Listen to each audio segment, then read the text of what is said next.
Well, I worked for the company all up with the haulage of the timber from the bush on the trucks, sawn timber from the mills, first to the rail and then on to Brisbane. Got bigger tractors to keep up with the output of the mills, and I spent 35 years with that company. During the early part of the 1930s, Australian men and women fought hard to maintain a rugged but enjoyable way of life. The building of the world's longest viaduct bridge was a major achievement for a community that was in the heart of a depression. The Hornibrook Bridge was this nation's first major venture between the public and private sectors, and by any measure was a huge success. Bridges are fascinating structures. Quite simply, they join two pieces of isolated land, or span a deep ravine. What is perhaps more fascinating is the respect people have for bridges of all kinds. Proof of the respect that people have for bridges comes in the saying, particularly used with the gullible, "If you believe that, I've got a bridge you might like to buy."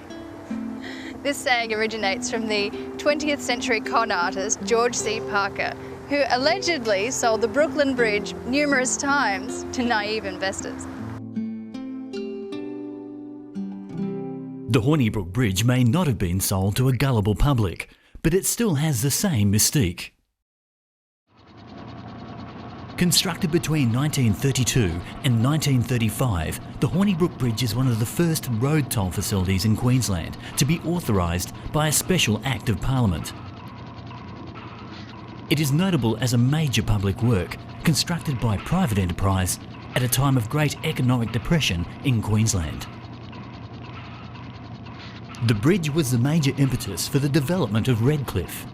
Its significance also lies in its relationship to the vision of its builder, Manuel Hornibrook, to develop the potential of the city of Redcliffe. Well, it really opened up the main route into Redcliffe, because prior to that, the only way to get to Redcliffe was by ferry across from Sandgate or Anzac Avenue, which was built round about, I think it was open around about 1926, became very impassable from time to time with flooding and stuff, particularly out at Saltwater Creek. So the bridge really gave a constant route to Redcliffe flood-free. I don't think the bridge was ever closed, except maybe in one or two very bad cyclones. But it really opened up the peninsula, and that's probably evidenced by the number of people that used to come here. I think Redcliffe in those days had a population around about 12,000 people from memory, and at holiday times those crowds used to just bump up to anywhere from 60 to even 100,000 people, I heard.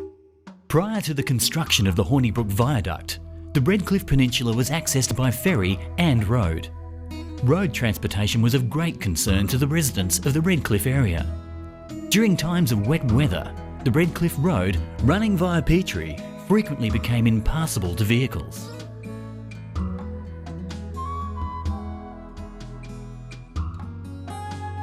Several schemes have been drafted to improve the accessibility of the Redcliffe area to vehicle owners and also to the growing day tripper market having seaside holidays at Redcliffe. Hornibrook had holidayed in this area and saw the development potential of Redcliffe being linked by road to Brisbane. The onset of the Depression of 1929 to 1933 prompted Hornibrook to plan and construct a road viaduct across from Redcliffe to Sandgate. Well, as I mentioned before, the number of people that came here was a great boon to business. The number of campers particularly that really set the peninsula ahead for tourism and business opportunity.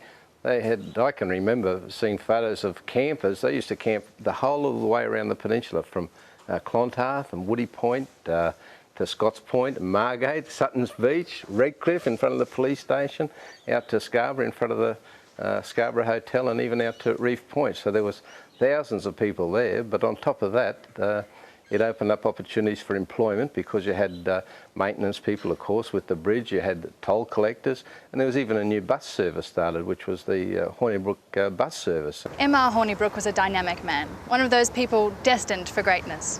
He was confident, diligent, and always maintained a keen focus on every project he undertook. In 1931, Hornibrook approached the state government with a proposal to construct a toll bridge linking the southern part of Redcliffe with the Sandgate area. Initially, this proposal was rejected.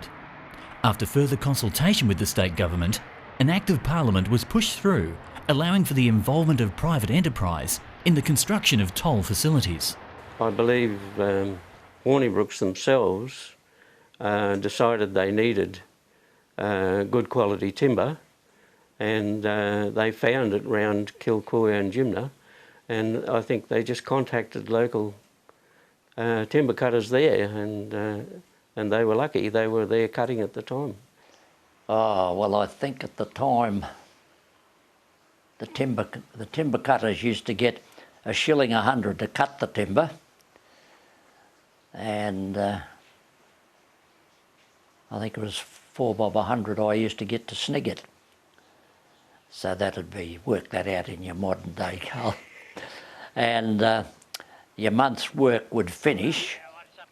You'd get a statement from the bloke manager in the office at the mill, and then you would get your cheque at the 20th of the next month. But it would never be posted to you.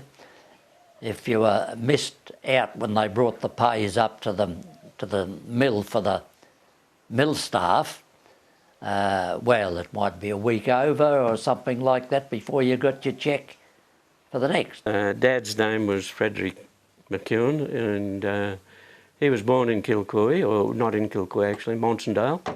He cut a lot of timber for Yedna and the Queensland soft and hardwood mills.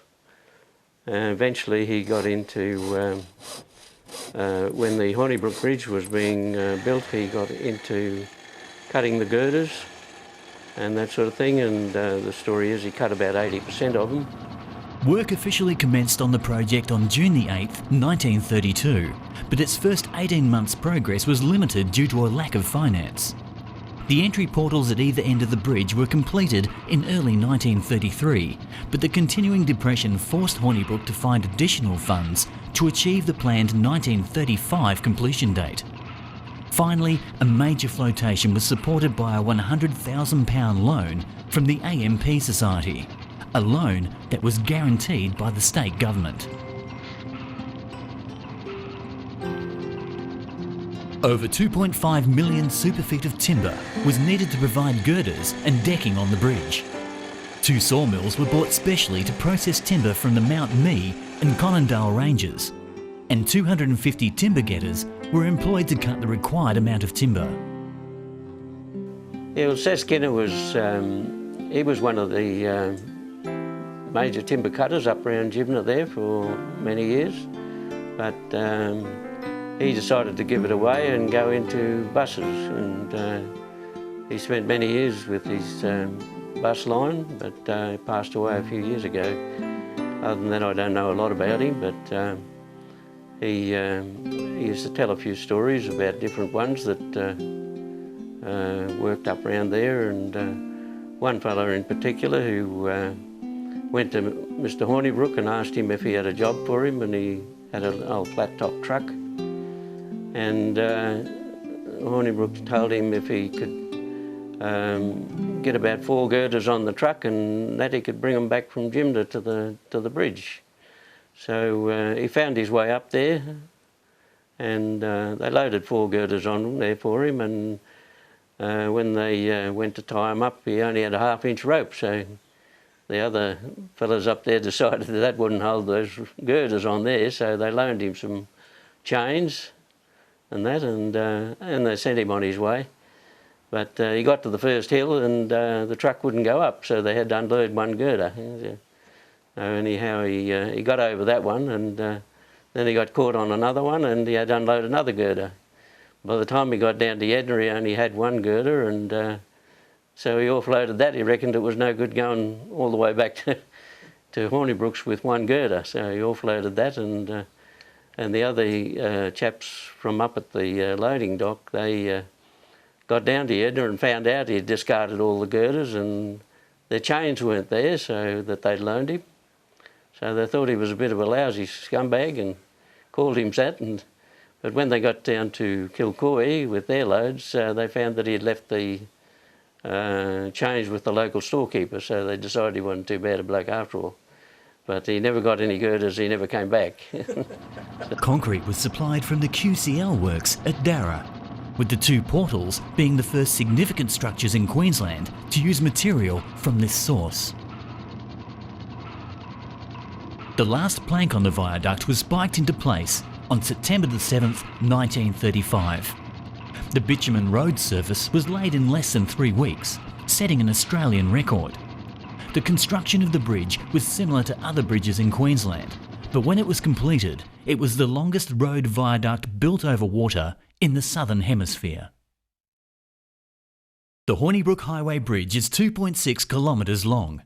It's a timber and concrete bridge that spans Hayes Inlet and Bramble Bay between Clontarf Point and Brighton, linking Sandgate to Redcliffe. It has identical rendered concrete portals at each end and 2 risers along its length which permit small boats to pass underneath. The viaduct was opened to road traffic on October the 4th, 1935, foreshortening the road journey by several hours. Also, a special coordinated road rail bus service was inaugurated by the company to convey commuters between Sandgate and Redcliffe. Yeah, it was already established. They used to have their garage and offices at the Sandgate railway station, and they were green and yellow buses, Hornibrook buses, and they only used to go from Sandgate to Redcliffe. They didn't do the round trips like they do now, like out into the suburbs or anything like that. It was just, you used to have to walk down to the front esplanade, and that's where your bus stops were, all on the main drag. Roy Atkins is the son and namesake of the first Hornibrook tollmaster and recalls some of the mischief he and his friends created living so close to the bridge. His sister, Joy Brennan, recounts a lifestyle that was so typical of that post-Depression, post-war period. I was 13 when we were in the toll house, and I used to ride a push bike from there to Margate, Sutton Beach, to Simon's store. That's where I used to work. Wednesdays, them days, used to be a half day. You'd work from 8 in the morning till 11, and the shops would close. And I'd ride all the way home from there to the toll house, and then Dad would say, right, over to golf, because that was ladies' day, over at golf. That was 1935. Fast forward to 1975, in the same location, and things have changed a fair bit. The Redcliffe area is now quite affluent, the residents are enjoying a high standard of living, and big changes are about to take place. By the 1970s, increasing road volumes brought the investigation of a replacement structure capable of carrying the additional traffic. The Hornibrook Highway franchise was surrendered in 1975 after 40 years of operation by the company. At this time, the Main Roads Department assumed responsibility for maintaining the structure.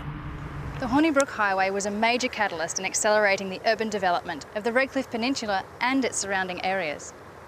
Its planning, operation and construction represented a major innovation at a time of extreme economic crisis. A replacement viaduct was authorised by Main Roads in 1977 to cope with the increasing traffic flows to and from the Redcliffe Peninsula. The Houghton Highway, as the new bridge was named, opened to traffic in 1979. The Hornibrook Highway was closed to vehicular traffic with the opening of the replacement structure and has since been used as a pedestrian thoroughfare and a bikeway. Well, I worked for the company all up with the haulage of the timber from the bush on the trucks, sawn timber from the mills, first to the rail and then on to Brisbane. Got bigger tractors to keep up with the output of the mills, and I spent 35 years with that company. With rising traffic levels on the old Hornibrook Bridge in the 1970s, the Department of Main Roads investigated the construction of another structure to increase capacity and cope with future demand. The bridge was mooted for by my father, who was a local member of Parliament at the time, and prior to that he'd been the mayor of the city of Redcliffe, and he was pushing for this bridge for a long time, the new bridge, because the old bridge, the Hornibrook Highway, just couldn't cope with the traffic, and so while he was the member of Parliament, it was it was built by the government. It was a government authority that built it, and he was a member at the time, and he had the honour for it to be named after him. The government authorised construction of a new bridge in 1977, and the Houghton Highway opened on the 20th of December 1979 by the then Premier of Queensland, the Honourable Sir Joh Bjelke-Petersen. At the opening day, they opened the bridge and allowed people to walk across, and one of the local charities even charged a fee for the privilege, and that was a good community fundraiser.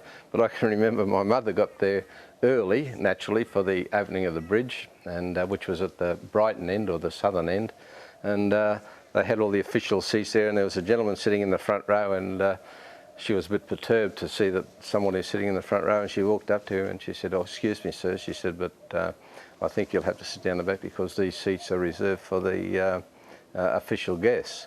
And he said, "I'm Ralph Hunt, the Federal Minister for Transport." The Houghton Highway is named after the Honourable James Jim Houghton, former member for Redcliffe and Speaker. Yes, and my father, he's been compared to Mr. Hornibrook in many ways because they were both visionaries, and when that bridge was built, the new Houghton Highway, he said it's got to be 6 lanes in width, and the government laughed at him at the time, but time has proved him correct, because we really do need a 6-lane bridge there, and even before all the equipment was removed, after the bridge was even built, he said, "No, while it's still here, let's still keep going ahead with further lanes."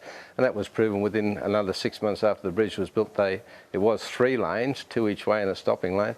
They had to add that extra lane and made it a tidal flow because it just couldn't cope with the extra traffic. Without any option to rejuvenate the old Hornibrook Bridge, in October 1982, the Department of Main Roads ordered an investigation into modifying the Houghton Highway, just 10 months after it opened. Facing an awkward situation where the new bridge would not deliver any increased capacity, the modification of the bridge was to be urgently completed within 12 months. A notable characteristic of the Houghton Highway, other than its significant length, is the particularly rough surface and therefore ride quality. In addition, each concrete span has a slight concave curve, so a distinct corrugated ride is felt when driving over the bridge. These unfinished surface characteristics are due to the absence of a bitumen overlay. In February 2004, an RACQ survey found that the Houghton Highway was the #1 pain in the neck for Queensland motorists. When the Houghton Highway was built, it was going to be 2 lanes into Brisbane, and the old Hornibrook Highway would be 2 lanes out, or vice versa, and that never happened because the Hornibrook was found to be in such need of repair that the Houghton Highway was the only one that was put into service, and Redcliffe's had traffic problems even since the time that the Houghton Highway was opened in 1979 to the present time. Respondents identified problems such as insufficient capacity, problems with tidal flow, or an accident or breakdown on the bridge causing major congestion, and an inappropriate speed limit of 60 kilometres an hour. The lack of consideration given by authorities to another bridge crossing angered motorists. New concerns about the increasing traffic demands and questions about the capacity of the Houghton Highway started in the late 1990s. The issue was agitated every time a crash caused delays, with the closure of 1 or 2 lanes or the entire bridge, while the scene was investigated, then cleared up. Similarly, vehicle breakdowns on the bridge blocked lanes, also causing congestion and delays. With the network getting more congested, with more traffic that we're seeing on the roads these days, we can manage the traffic better and monitor the traffic. Whenever there's an incident, we have a relationship with the emergency services. Emergency services respond and deal with the traffic, and then the traffic control centre can monitor the outer perimeters of the incident to see what the traffic is doing. In order to dispel public concern, the Department of Main Roads ordered an upgrade into the bridge's tidal flow system. Commissioned in 2002 at a cost of $1.8 million, this upgrading included the replacement of the overhead arrow and cross signals with brighter displays. There was monitoring of the traffic flows and conditions, with supervision of the system data, and a view of the bridge by CCTV at the Remote Traffic Management Centre in Woolloongabba, Brisbane. Operators were, for the first time, also able to close and open lanes as required from the remote location. The upgrade project suffered delays, compelling the Transport and Main Roads Minister, the Honourable Steve Bredhauer, to thank the Redcliffe residents for their patience. Just 6 months later, the Minister apologised for extensive delays after the system failed.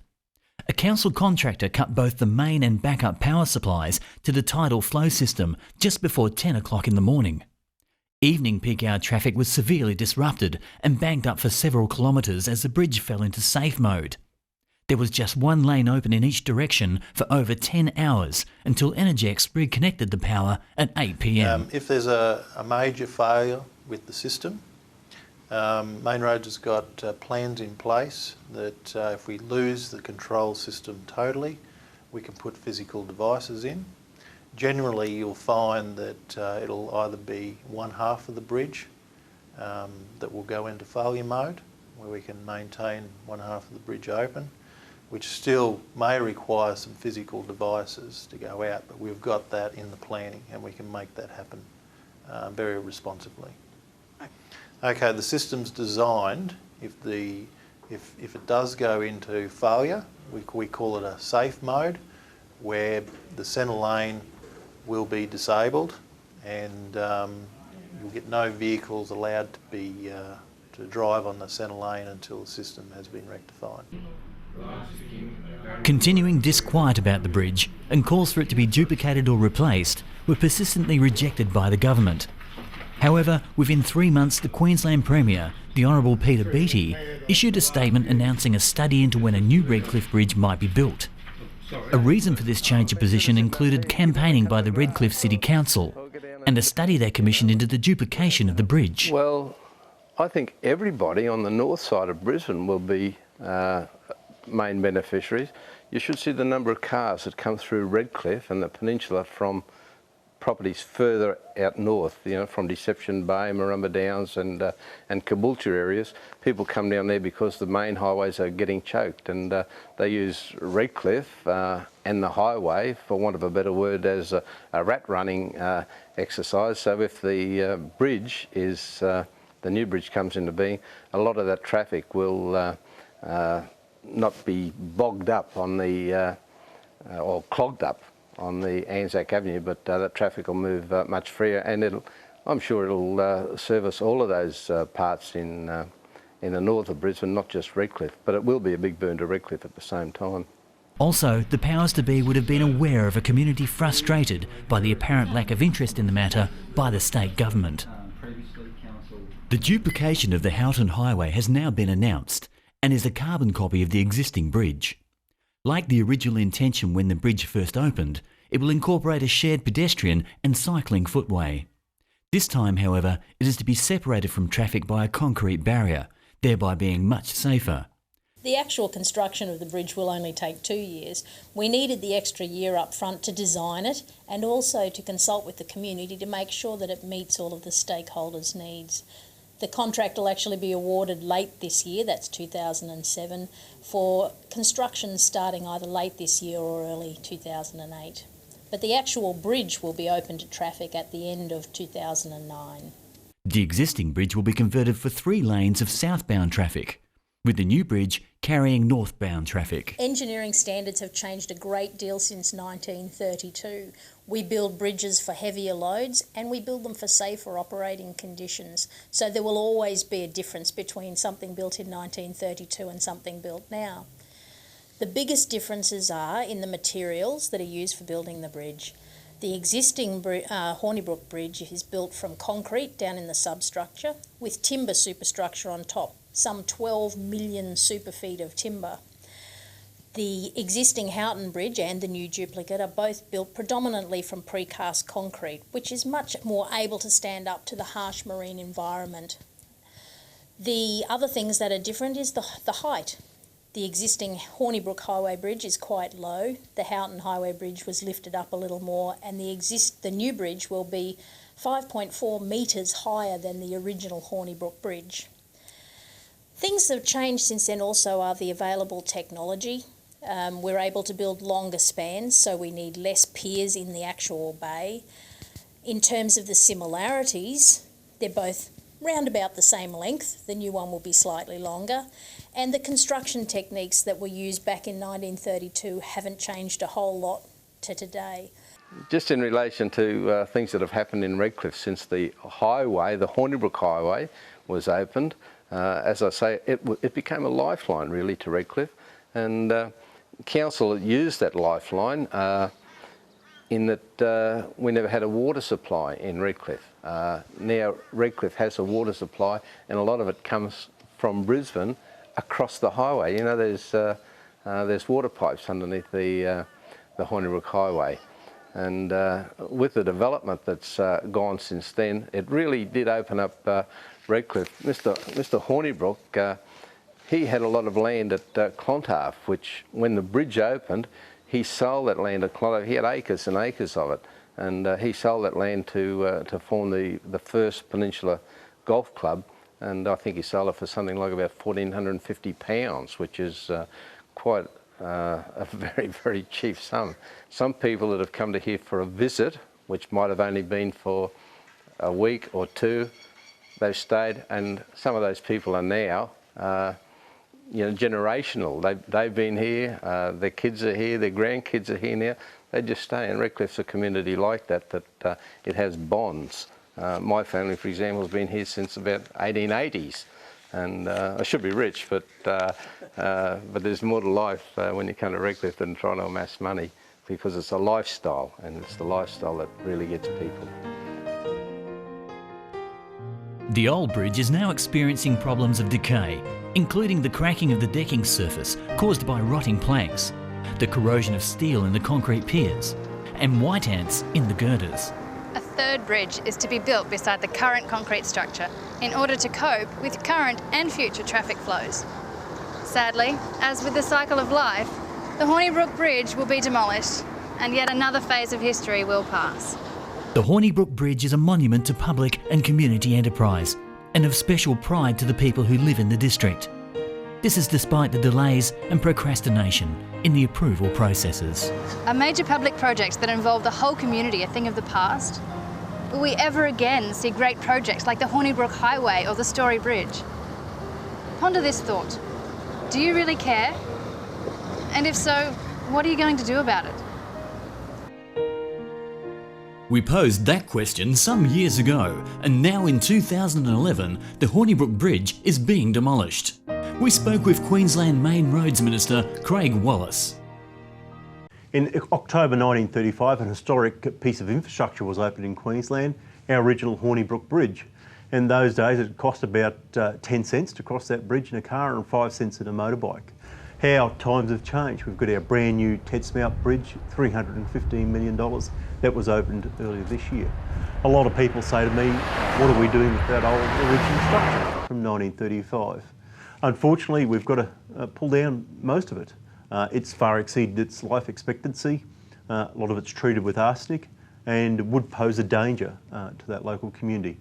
If we were to put it back into its original state, it means we'd have to cut down a lot of trees to replace that wood there.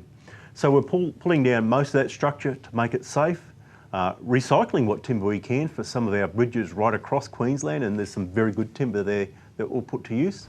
And on the Redcliffe side, we'll make about 100 metres of it into an historical portal for the community to remember well into the future.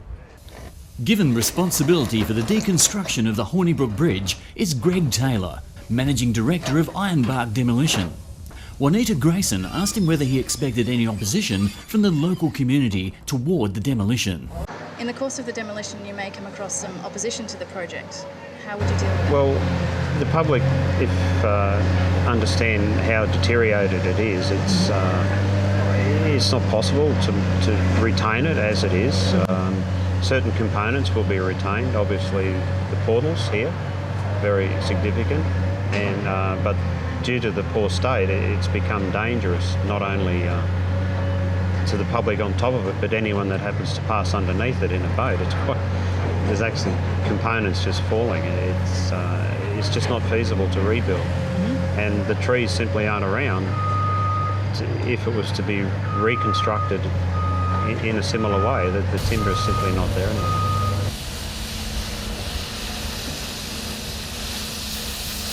The bridge was constructed in 1935 primarily out of timber. What is the condition of that timber today, and is there much of it that can be recycled? A lot of it can. For example, a bridge girder could be 9 metres long. 4 or 5 metres of that particular piece is reusable, but it could be ready to fall in the water because the ends of either white ants or dry rot. But it'll be a long time before we know the exact percentage, but we recycle every piece possible. Every single piece? Yeah. And we understand that much of the timber to be recycled is ironbark, although not all of it. Yeah. Is this timber valuable, and how will it be disposed? Oh yeah, it's very valuable. It's a long process to remill it, reuse it. There's certain contaminants that have to be dealt with. Obviously the old rusty steel before any resawing can be done, remilling. But a lot of it will end up back in houses, clubs, restaurants, buildings, as much as possible.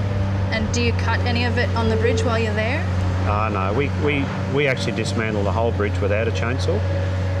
Environmental reasons mainly, and also if there is good timber, that it's more valuable if you cut it up, or you can't put it through a saw if it's too short, and the longer the better. When we spoke with the Main Roads Minister recently, he commented that part of the northern end of the bridge will be reconstructed.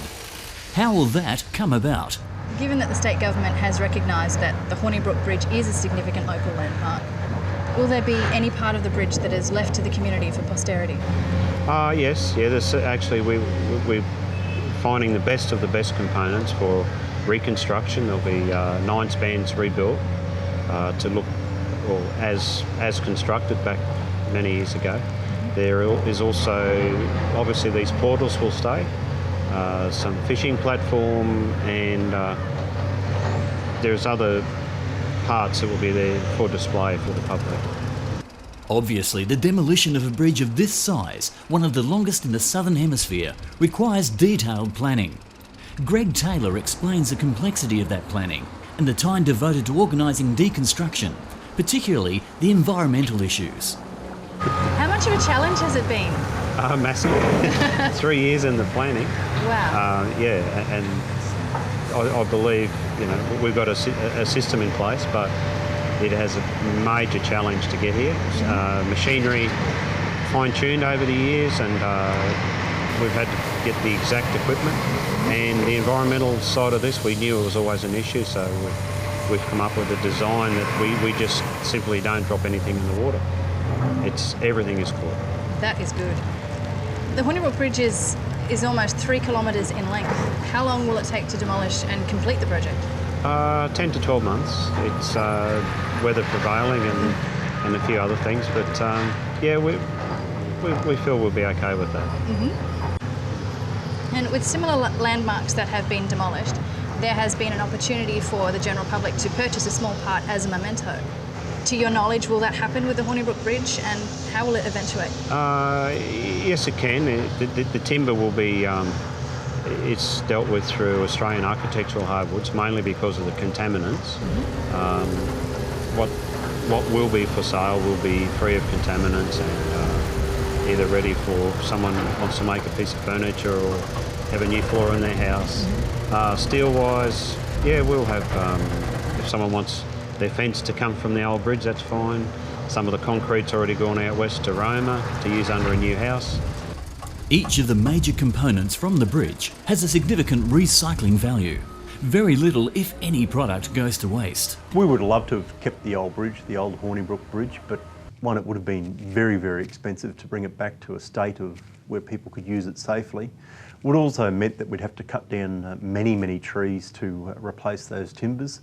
So what we've done is preserved 100 metres on the Redcliffe side so that people will always have that link to the old bridge, and we'll really incorporate that into the local community. Great fishing platform and somewhere that families can use. We'll recycle what timber we can, and there are some very good spans of timber within the original bridge that we can recycle, or many of our timber bridges across the state. We've got one of the largest timber bridge networks in the nation. And importantly, we'll give the local historical society some of the timber once we get rid of the arsenic and some of those nasties involved in it, so that the community will always have a piece of that timber to remember. But that's progress, and we've always progressed in Queensland. We've got to preserve our heritage where we can, and I think the solution, 100-metre portal on that Redcliffe side, using that historical timber, keeping that bridge in place to that length, will really be a great addition to the local community. We followed the chain of deconstruction, in particular the timber, to Kempsey in New South Wales, where we joined Juanita Grayson and witnessed the detailed recycling process of the ironbark recently recovered from the Hornibrook Bridge. The rural town of Kempsey is located north of Sydney in New South Wales and about 600 kilometres south of the site of the Hornibrook Bridge in Redcliffe, Queensland. Kempsey is home to Australian Architectural Hardwoods, who successfully tendered for the recycling of the timbers from the Hornibrook Bridge. Australian Architectural Hardwoods have been involved in the industry since 1993. Their experience, along with their association with many prominent architects, has meant the minimisation of the devastation of our natural ecology. Recycling timbers from projects such as the demolition of the Hornibrook Bridge means that there is less timber required from our rapidly decreasing resources, and it produces a quality of product that is second to none. Andrew and Robin Brodie, company directors of Australian Architectural Hardwoods, joined marketing manager Jeff Milner and spoke with Juanita Grayson about their commitment to recycling timber products.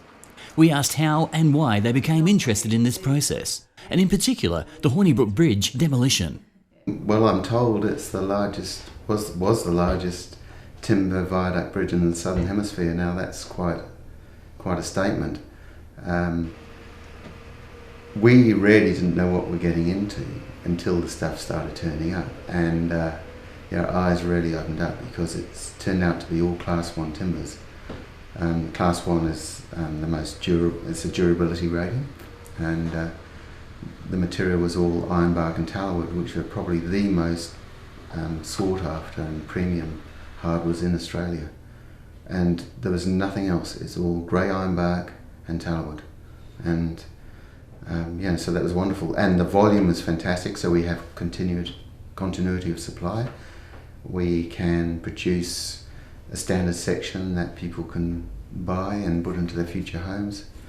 They can plan ahead and know that we'll have the material there. Yeah, it's opened up a lot of possibilities. What is the process for recycled timber from demolition to distribution? How does it work? Yeah, well, that's a fairly big question. Basically, the material comes to us in various states of disrepair or affected by the service life. I suppose the biggest problem is getting metal out, and if we're talking about the Hornibrook Bridge, it's not easy. There are large embedded bolts, probably 35 diameter. Yeah, so they are difficult to get out. Also, there are spikes in the decking, and a lot of it's rusted off, and so it can be very difficult. But it's, if we persevere, we can get it done. It's not easy, it's expensive to do, but we can get a great result. And we prove this, it's yielding a very good finished product. Australian Architectural Hardwoods has a passion for recycling timber, and also a commitment to the industry and the community at large. During the process, the company devotes a great deal of attention to safety, training and environmental issues. This commitment carries through to the end client. We need individual skills. It's all hands-on this job to get the best result from the timber. Every single piece of demolition timber is different. It has to be treated in a different way. You cannot run it through a computerised machine. And so it means we're very labour intensive. There's a massive amount of work just getting the metal out. And we find that we can offer a huge amount of employment to the valley, and I think we're good for the district. The young people in the area who don't have a lot of skills, they come here thinking it's an unskilled job that they can work in, and we've been finding that the older guys are actually imparting their knowledge with hands-on and teaching them how to identify timber, how each piece of timber has its little quirks, and we're finding that it's on-the-job training for these young guys, and they're actually staying here being trained, and we're actually increasing the skill and keeping the timber industry alive, because there's new people are coming through and actually learning about the timber. We have projects all over Australia that Hornibrook Bridge has gone to. One recent job is in the new casino in Perth. It's a restaurant over there that there's 680 square metres of Hornibrook timber. Grahamwood Flooring is proudly Western Australian, an award-winning company established in 1979 that has progressed into being a leader in the manufacture and installation of timber flooring. Well known in the building industry for the installation of timber floors in large sports halls and commercial buildings, they are unsurpassed in quality.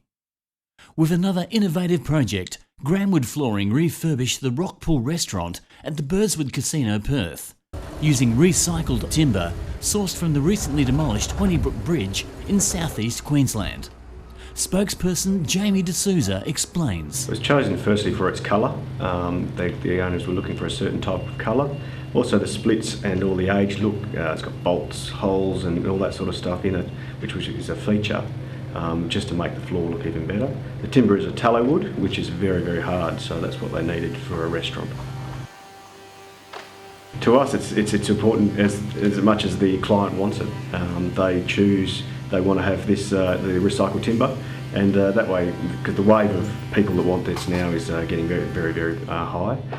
So the green age is coming along with oil and using oil finishes and all that sort of stuff as well. So recycled is becoming bigger. Being a restaurant, you don't want clients getting hurt from bits of timber breaking away and all that sort of stuff. But that's why we chose a hard timber like the tallow wood, and I think the result is fantastic.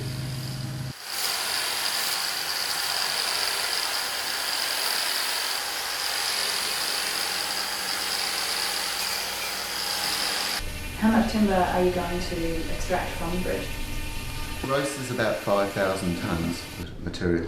And what would you yield from that? We'll probably get something like 4,200 or something like that, because of the bridge has been demolished for good reasons, because there's a lot of rotting material in there. And of 4,200, we'll probably get around about 2,500 tonnes of finished product, we hope. Jeff, could you tell me who is the primary user of the end product? Have you got an example? Well, I suppose a lot of it starts with the architects, and they specify us, for certain jobs, and they will get in touch with us relative to what we have coming in, and we provide samples until we all agree, the look they're trying to achieve, and then the builder gets involved with the job, and then he gets in touch with us, and the whole process starts from there. So I'm pretty lucky. I get to see the finished product all the time. Jerry Rees is an architect based in northern New South Wales, a founding member of the Australian Architecture Association, Fellow of the Australian Institute of Architects, and former President of the Rotary Club of Sydney. In addition to his broad community commitment, Jerry is also Managing Director of Rees Architects Proprietary Limited. So what is a torii gate? A torii gate, the original intention, it comes from Japan, and as you know, Shinto is the main religion there. It's a combination of old Japanese traditions and Buddhism.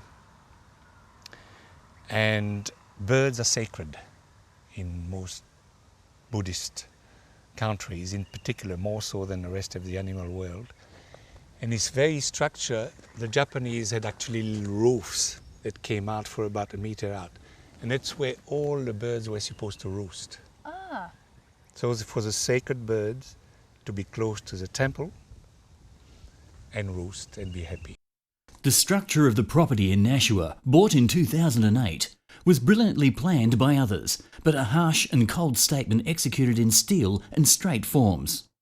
Jerry Rees set out with the intention to add some spiritual meaning to the property by using a highly organic material such as timber, assembled in shapes that are rounded and a strong evocation of old Japanese architecture. the placement of this new timber structure, a traditional Tory gate, would give a powerful sense of entry to the residents. But there is no way a fairly fragile structure like this could be built with green timber, being softwood or hardwood, because as you know, green timber tends to move. In other words, to put it simply, it's not dimensionally stable. All timber like this, quite apart from my love for it, is dimensionally stable. So whatever you carve, however fine it is, that's it. It will not move. It doesn't matter how much sun or water falls on it. It's going to stay like this. It's beautiful. And for a structure like this, which is meant to, hard sun, hard weather, hard winds, it won't change. It'll be the same in 10 years. Architecture has a very essential, crucial role to play in our lives, and us architects are very neglectful of our duty to the people and to the planet. Not in just making things for the sake of somebody's ego or whatever, but create small or big things, preferably out of timber, which will make people feel better. By making them feel better, we're going to help the general consciousness of everyone. Do you feel an attachment to the history of this particular wood? Yes. I'm amazed that through red gum, I was put in a knowledge of where it came from. There's a big difference. The timber I used in Sydney, which I was talking about before, I didn't know. I still don't know where it came from. Nobody was able to tell me. And to be able to trace it back, not just to the bridge, but getting the timber, to get it to the bridge, to then get it to here, I think is fantastic. This is what we're all about as humans. When originally searching for timber for this particular project, initially we were looking for a certain colour and a certain character that we could really work with in this particular environment. It's a very natural environment. So further research actually found that we had a good level of supply from the Hornibrook Bridge, and we had a great consistency in that material because there was such vast quantities of timber. From there, further sampling and research through looking at the materiality of that, we then found that it was ideal in this particular purpose for our weatherboards and other sort of core elements such as our handrails and so forth. So. The most appealing thing about the timber for me personally is the colour. I love the way that it almost ages the house and it makes it feel like it's been here for longer than it has. When you look at the structure from outside, it sits and it doesn't look like something that's been constructed over the past 12 months. It looks like something that was meant to be here. And the way that the colours of that timber just sort of blend with the environment, it's really beautiful.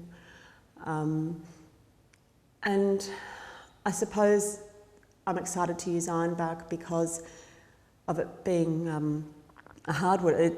Ironbark because it's tough as nails, and we do have a termite problem here, so we're not going to encounter problems with that because they can't get into it. It's really good, strong wood. Well, I think here what we've got is a timber that really glows. I mean, it's got such a nice quality to it. It's been, I guess, giving a certain warmth and character, which has been difficult to achieve with other timbers. But I think the physical colours, the hues of the timbers, and certainly its workability, which the builders have really been enjoying. So what we've been able to get is certainly particular characteristics of bushfire resistance, termite resistance, and that typical properties of a Class 1 hardwood, which has been very much an integral part of the building. The reason we decided to go with James Cooper at Sanctum Design was because he's a sustainable architect. When you live in surroundings like this, you just can't take them for granted. Familiarity doesn't breed contempt here, it's just beautiful. And we really tried to incorporate a lot of the building materials from outside into our structure. The timber, being the ironbark, is something which we're surrounded by. We've got ironbarks all around us, and our accompanying valley is called Ironbark Valley, so it was important we use that ironbark.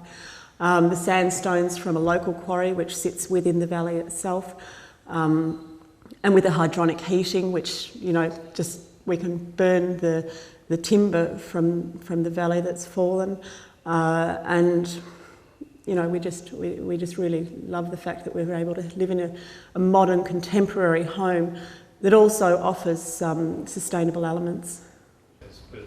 Moreton Bay Regional Council, together with the Queensland State Government, representing the general community, have legitimate demands to retain some heritage value from the Hornibrook Bridge. Father, grant that we who serve you in the affairs of this council may have the wisdom in our deliberations, the guiding of your hands in our day-to-day decisions, and the grace to serve together to the best of our ability to advance the prosperity of our region. Thank you, councillors, and now the Lord's Prayer. The deconstruction of the bridge, in partnership with Ironbark Demolition and Australian Architectural Hardwoods, has provided a strong workable relationship, reminiscent of that witnessed by M.R. Hornibrook during its construction between 1932 and 1935. To my mind, I don't think there's any structure that has been built in Redcliffe that will have the same impact, either now, previously or into the future, than the construction of the Hornibrook Highway. I mean, Emmanuel Hornibrook has left a legacy that had changed the peninsula forever, connecting it to the northern suburbs and to the city, and I don't think it'll ever be surpassed. Well, look, I think that the Hornibrook Bridge has served this community really well. I agree with all of Alan's sentiments that it is the greatest achievement, that it's the thing that's changed our community the most, I think the most significantly. But I think that it's going to be very fondly remembered forever by people, past generations, this current generation and those to come. I think it's got such a great part in our history that it won't be forgotten, and I think it's the grand old bridge that can now just retire gracefully and be remembered as people go out there and enjoy a little bit of recreation. Prominent in the first part of our story was the commitment Redcliffe City Council had toward the construction of the new Ted Smout Bridge, and the care and concern it had for the demolition or deconstruction of the old Hornibrook Bridge. Redcliffe City Council has now been replaced by the Moreton Bay Regional Council, who through the good fortune of election retained Mayor Alan Sutherland. Supported by councillors James Houghton and Ray Frawley, their interest today in the Hornibrook Bridge project is just as strong. And you know, Redcliffe is steeped in history, being the first European settlement in Queensland, and so that bridge was the longest viaduct in Australia when it was constructed. And it's good that we do have a historical record, and this council has been very supportive of this documentary in that we have given funding towards it, and that explains, Mr Mayor, very briefly and concisely why John is here today. And, the structure itself was the longest bridge in the southern hemisphere and remained that way for many, many years. People said when he said, "I'm going to do this," they said, "Oh, it'll never work," and yet it did. And in the finish, even though the toll had never changed from day one, it was a shilling in those days, or 10 cents for cars, and sixpence or 5 cents for motorbikes. In all that time that it was up, it never changed the toll, and yet people in the finish were complaining about they're making too much money from this bridge. So it stands as a monument, you know, to forward-thinking people, and we need more of Sir Manuel type people today. So we come to the end of our journey, a journey that started in 1932. Over almost 80 years, we have witnessed the development of a very special community. A community focused on providing its own employment when times were tough. A community that saw a challenge and built a bridge to meet a need. We saw that need flourish and change from a liability to an asset, and today that asset is being recycled and renewed to again serve a future community. During this process, we spoke with Reg Jones, one of the original workers on the Hornibrook Bridge, and we met Jack McEwen, whose father Frederick was a timber cutter from the Kilcoy district. Roy Atkins and his sister Joy Brennan recounted tales of the time when their father was the original tollkeeper. Our story has been one of ordinary folk committed to a project with extraordinary outcomes. A story of triumph over adversity. The Hornibrook Bridge was built when Australia was in depression and provided work to hundreds of unemployed. In turn, the bridge provided a transport link to Brisbane and its northern suburbs, which was difficult prior to its construction. Despite criticism, a toll of 10 cents continued throughout its lifetime. A toll that was equitable and made the Hornibrook Bridge one of the most sound financial investments of its type in the state of Queensland. Even today, the bridge stands as a reminder that the impossible can be achieved and what it is to be part of a community. As the destruction of this local landmark gives life to many worthy projects Australia-wide, it is easy to see that the Hornibrook Bridge is, and always will be, living history.